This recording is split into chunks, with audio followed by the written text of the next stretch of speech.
Good morning students. आज के video में हम डिस्कस करने वाले हैं next fundamental units of SI. तो जो हमारे पास remaining fundamental units of SI है वो एक तो है कैंडेला और दूसरा आपके पास वन मोल होगा। ओके स्टूडेंट, तो पहले हम डिस्कस करने वाले हैं वन कैंडेला को। तो वन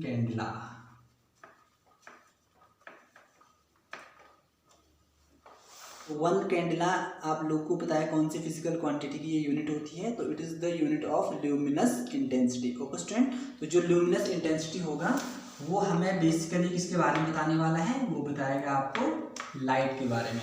ओके स्टूडेंट, तो यानी कहने का मतलब है कैंडेला से हमें किसके बारे में इंफॉर्मेशन मिलने वाला है, तो कैंडेला से हमें इंफॉर्मेशन मिलेगा लाइट के बारे में। ओके स्टूडेंट, तो देख लो कैंडेला की जो अभी जो डेफिनेशन है उसको डिस्कस करने से पहले हम इसकी जो ओल्ड डेफिनेशन है कि इसकी जो यूनिट है वो कैंडेला ही क्यों कही गई। ओके स्टूडेंट, तो देख लो इसकी यूनिट को कैंडेला ही क्यों कहा गया। तो जो साइंटिस्ट थे उन्होंने पहले वन कैंडेला को कैसे डिफाइन किया था, तो उन्होंने कहा था कि वन कैंडल के बर्न होने से जितनी लाइट क्या होती है प्रोड्यूस होती है वो आपका वन कैंडेला था। ओके स्टूडेंट, लेकिन ये जो डेफिनेशन थी स्टूडेंट वो बाद में फेल हो गई, क्योंकि जो कैंडल होता था उसका जो साइज होता था वो छोटा बड़ा हो सकता था। तो उस वजह से क्या हो रहा था, हम इसको एक्यूरेट मेजर नहीं कर पा रहे थे, ल्यूमिनस इंटेंसिटी को हम एक्यूरेट मेजर नहीं कर पा रहे थे। तो इसकी जो न्यू डेफिनेशन है, अब जो ओल्ड डेफिनेशन है वो तो फेल हो गई थी, अब इसकी जो न्यू डेफिनेशन है वो क्या होगी, तो उसको हम क्या करेंगे स्टूडेंट, अब डिस्कस करेंगे।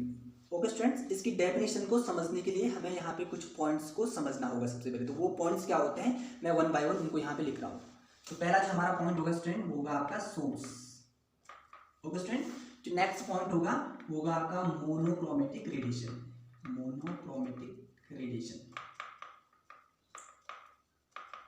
ओके स्टूडेंट, तो नेक्स्ट आपके पास पॉइंट होगा वो एक नंबर होने वाला है और वो जो नंबर होगा वो होगा 540 × 10⁻12 हर्ट्ज। ओके स्टूडेंट, और इसके बाद एक और नंबर हम लिखने वाले हैं 1/683 वाट पर स्टेरेडियन। ओके स्टूडेंट, अब यहाँ पे देख लो जो पॉइंट अब यहाँ पे देख लो जो पॉइंट मैंने यहाँ पे लिखे हुए हैं उन पॉइंट को हम वन बाय वन डिस्कस करने वाले हैं। तो जो पहला पॉइंट यहाँ पे सोर्स, तो सोर्स का यहाँ पे क्या मतलब है, तो सोर्स यानी कि जिस सोर्स से हमें क्या होगी स्टूडेंट लाइट मिलने वाली है। मोनोक्रोमेटिक का मतलब है कि जो लाइट हमें मिलेगी उसमें केवल मोनो का मतलब होता है वन कलर, तो यानी कि वन कलर वाली लाइट होनी चाहिए। इसके बाद देख लो उस लाइट की जो फ्रीक्वेंसी होगी वो कितनी होगी, तो वो जो उसकी फ्रीक्वेंसी होगी वो होगी आपकी 540 × 10⁻12 हर्ट्ज।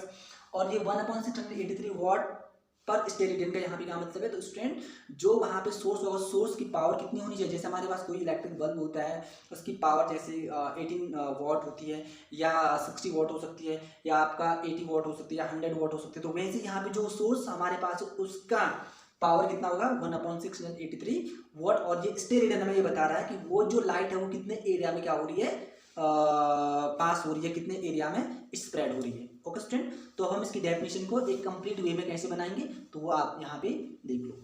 ओके स्टूडेंट, तो इसकी जो डेफिनेशन होगी it is the luminous intensity of a source. Okay student, it is the luminous intensity of a source which emits, okay student, which emits monochromatic radiation. क्या emit कर रहा है, monochromatic radiation को emit कर रहा है of frequency. Frequency कितनी होनी चाहिए 540 × 10⁻12 hertz of which radiant intensity 1/683 वाट पर स्टेरेडियन। और उसकी जो पावर होगी वो कितनी होनी चाहिए 1/683 वाट पर स्टेरेडियन होनी चाहिए। तो एक बार फिर इसकी डेफिनेशन को बता रहा हूँ कि it's the luminous intensity of a source which emits monochromatic radiation of frequency 540 × 10⁻12 hertz and of which radiant intensity 1/683 watt per steradian. Okay student, तो ये हमारे पास डेफिनेशन है वन कैंडेला की। Now we will discuss on one mole. Okay student, तो अब हम discuss करने वाले हैं वन मोल को।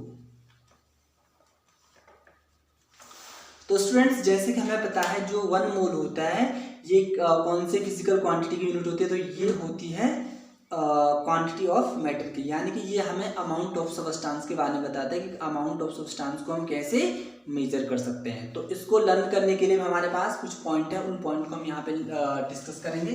तो पहले हम डिस्कस करते हैं कार्बन एटम। ओके स्टूडेंट, तो कार्बन एटम और एक हम यहाँ वर्ड यूज करेंगे 12 ग्राम। ओके स्टूडेंट, और एक हम वर्ड यूज करते हैं एलिमेंट्री एलिमेंट्स। ओके स्टूडेंट्स, तो 1 मोल की डेफिनेशन को हम कैसे यहाँ पे अंडरस्टैंड करेंगे, तो इसकी डेफिनेशन बहुत सिंपल होती है। तो it is the amount of substance containing same elementary elements as there are atoms in 12 gram of carbon. यानी स्टूडेंट्स कहने का मतलब क्या है, किसी भी कार्बन के 12 ग्राम के अंदर जितने भी एटम्स होते हैं उतने ही जो हमारे पास 1 मोल होता है उसके अंदर क्या होते हैं, एलिमेंट्री एलिमेंट्स होते हैं। तो इस तरह से हमने 1 मोल को कंपैरिजन किया हुआ है किसी 12 ग्राम कार्बन के एटम्स के साथ। ओके स्टूडेंट, तो इसके साथ हमने जो हमारे पास ये फंडामेंटल यूनिट्स ऑफ एसआई थी उसको डिस्कस कर लिया है। Okay student.